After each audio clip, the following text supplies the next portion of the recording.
Day 28. Reading. The Curse of Immortality, Part 4. Unaware of the modification of the curse and the fact that her time on earth was temporary, Urvashi was happy to find herself in this situation. She was thrilled to be immortal. Now back with Puruvar, she was happy.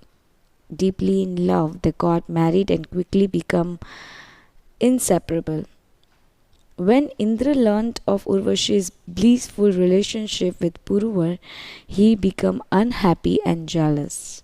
His spies decided to take some action, and without telling him, they stole Urvashi's sheep at night.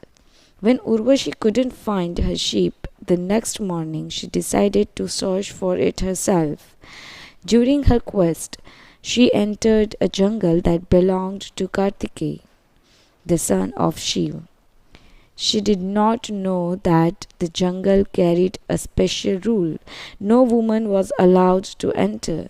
Once she went in, she wasn't allowed to leave and become a prisoner. When she requested Kartikeyan's soldiers for a meeting with him, they refused her earnest requests again and again until she gave up. Meanwhile, Puruvar had begun an aggressive search for his wife on his own. At last, a messenger came and informed him about Urvashi's arrest in Kartikeya's jungle. Quickly, Puruvar departed for the forest to meet Kartikeyan and requested him to release his wife. Kind Kartikeyan, who knew the Puruvar and his strength, agreed to allow Urvashi to leave. As soon as Indra learnt of Urvashi's release, he realized that Puruvar's love for his wife ran deep and that he was capable of combating even Kartikeyan, that commander-in-chief of the gods' army. So his best course of action was to send the sheep back as if it had just wandered off, and he instructed his soldiers to do so. Soon the couple went back to their happy life. After some time, Urvashi found out that she was pregnant. She was ecstatic and waited impatiently to share his news with her husband. But before she could, her friend Rambha came down from the heavens, took her aside, and told her about how the curse had been modified. Urvashi, please don't tell Puruvar about this development. If you do, you will have to leave him right after that. If you really love him and want to be with him, don't let him know about the baby, she said. Urvashi was shattered. She sobbed, "Why can't I have a normal family with a husband and a child? Now I must choose between two impossible options. If I want to be with my husband, then I have to leave my child, and if I choose my child, I have to abandon my husband." No matter how much she tried, Urvashi couldn't find a way to be with both her husband and her child. Others had made a decision about her life, and she had no power to change these circumstances.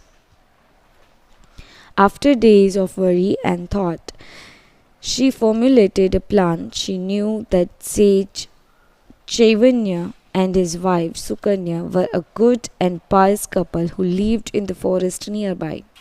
When she sensed that the time was right, Urvashi said to her husband, "I want to spend some time with sage Chaitanya and Sukanya. A few months would be nice." "Of course, my dear. Shall we go together?" "No, I want to do this alone, husband. This is my greatest desire. Besides, you must continue to rule the kingdom and take care of your subjects."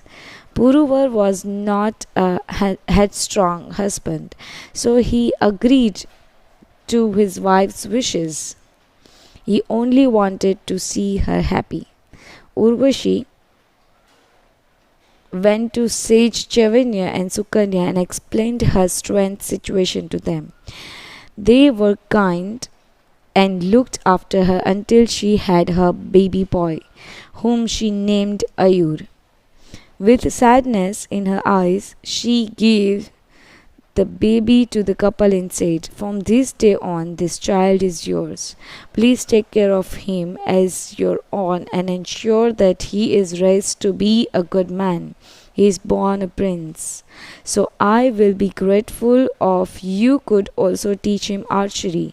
I don't know when these circumstances will change so that I can come back for him. Right now, my first duty is towards my husband." With a heavy heart and tears spilling from her eyes, Urvashi left the ashram and returned to Purvar, who remained unaware of the birth of his son. 10 years passed, and Urvashi often thought of her child. In the heavens, Indra grew impatient and upset at Urvashi's absence. He had assumed that she would have returned to his court by now.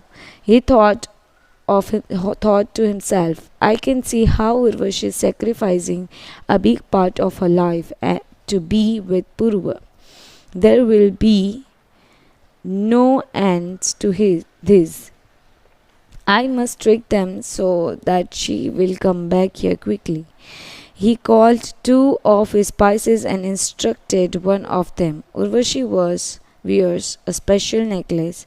Her husband has given it to her, and it is a precious family heirloom with immense sentimental value.